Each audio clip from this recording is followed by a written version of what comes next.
जरा सोचिए, एक बहुत बड़ा साम्राज्य जो सदियों से खड़ा है, वो अचानक ढह जाता है, तो उसके बाद क्या होता है? क्या उस पावर वैक्यूम में सिर्फ अफरा तफरी मचती है, या फिर कोई नई शक्ति जन्म लेती है? आज हम शुंग और कण्व राजवंशों की इसी दिलचस्प कहानी को समझेंगे, जिन्होंने उसी उथल पुथल से निकलकर भारत के भविष्य को एक नया आकार दिया।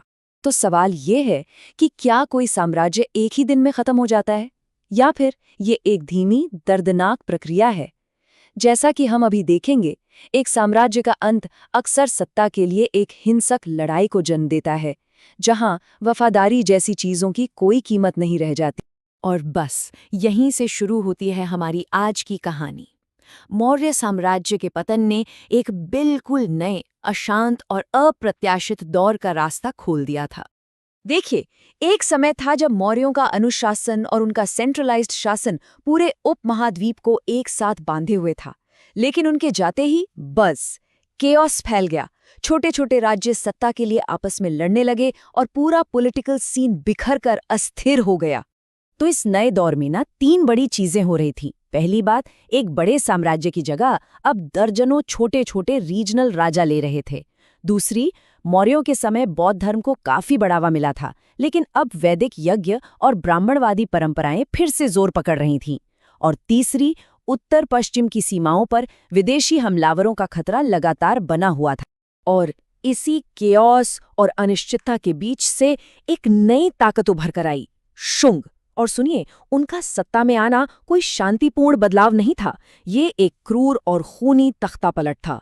साल था 185 ईसा पूर्व। इतिहास में कुछ तारीखें ऐसी होती हैं जो सब कुछ बदल देती हैं, है ना? ये उन्हीं में से एक थी। यही वो साल था जब मौर्य साम्राज्य का अंत हुआ और शुंग राजवंश की खूनी शुरुआत हुई। और इस साजिश का शिकार कौन हुआ? सम्राट बृहद्रथ, उस महान मौर्य वंश के आखिरी शासक।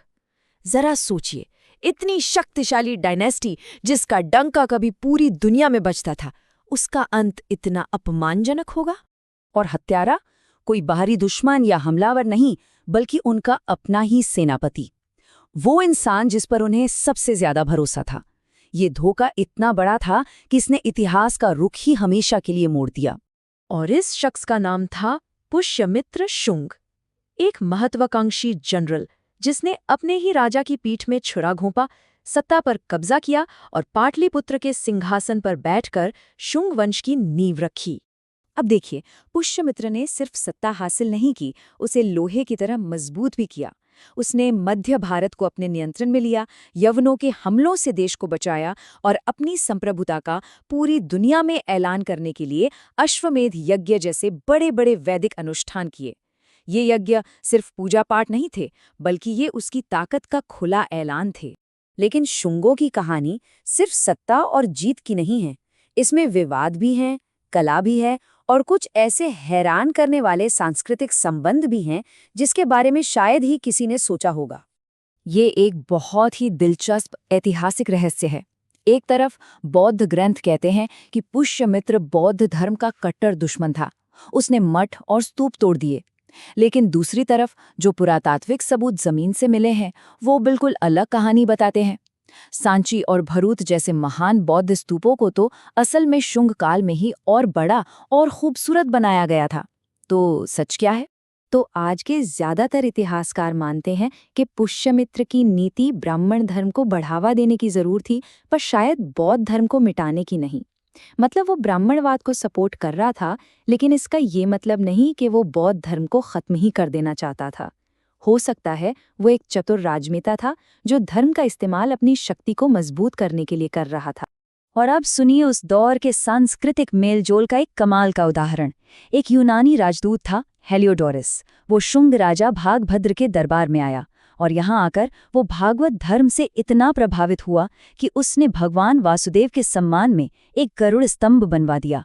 ये सिर्फ एक दिलचस्प किस्सा नहीं है, ये उस समय के अविश्वसनीय सांस्कृतिक संगम का एक जीता जागता सबूत है, जहाँ यूनानी और भारतीय विचारों और विश्वासों का आदान प्रदान कर रहे थे। लेकिन जैसा कि कहते हैं, वक्त हमेशा एक सा नहीं रहता। शुंगों का शासन भी हमेशा के लिए नहीं था। सत्ता का पहिया एक बार फिर घूमने वाला था और ये हमें उस युग की अस्थिरता की याद दिलाता है। और पता है, इसमें सबसे अजीब बात क्या थी? इतिहास खुद को दोहराने वाला था। जिस तरह शुंग सत्ता में आए थे ना, ठीक उसी तरह से उनका अंत भी होने वाला था। शुंग वंश का आखिरी राजा था देवभूति, एक कमजोर शासक। और उसका अंत किसके हाथ हुआ? उसी के अपने मंत्री वासुदेव कण्व के हाथों। देखा, एक बार फिर एक मंत्री ने अपने राजा को मारकर गद्दी छीन ली। तो अब अगर हम शुंग और कण्व की तुलना करें तो साफ दिखता है कि कण्व राजवंश एक तरह से शुंगों की एक धुंधली परछाई ही था। उनका शासन बहुत कम समय चला, वे कमजोर थे और इतिहास पर उनकी कोई खास छाप नहीं पड़ी। 112 साल, ये एक सदी से भी ज्यादा का समय है। शुंगों के पास भारतीय इतिहास पर अपनी एक गहरी छाप छोड़ने के लिए काफी वक्त था। और इसके मुकाबले कण्वों को मिली सिर्फ 45 साल। वो तो बस इतिहास के मंच पर एक छोटा सा पड़ाव थे, एक ऐसी शक्ति जो जल्द ही एक नई और ज्यादा ताकतवर शक्ति के हाथों मिटने वाली थी। तो फिर इन कण्वों का क्या हुआ? उनका अंत सिर्फ एक और तख्ता पलट नहीं था, ये भारतीय इतिहास में एक बहुत बड़े बदलाव का संकेत था। ये कोई मामूली बदलाव नहीं था, बल्कि एक भू राजनीतिक भूकंप की तरह था। पहली बार भारत में सत्ता का केंद्र उत्तर भारत से खिसककर दक्षिण की ओर, दक्कन के उभरते हुए शक्तिशाली सातवाहन साम्राज्य की तरफ जा रहा था। तो कुल मिलाकर इस पूरे दौर का निचोड़ क्या है? सीधे साधे शब्दों में ये मौर्य साम्राज्य के बाद का एक संक्रमण काल था। एक ऐसा समय जब ब्राह्मणवाद का पुनरुत्थान हुआ, सत्ता का विकेंद्रीकरण हुआ और अलग-अलग संस्कृतियों के मेल ने भविष्य के भारत की नींव रखी। और ये सब हमें एक बड़े सवाल पर लाकर खड़ा कर देता है, इतिहास असल में है क्या?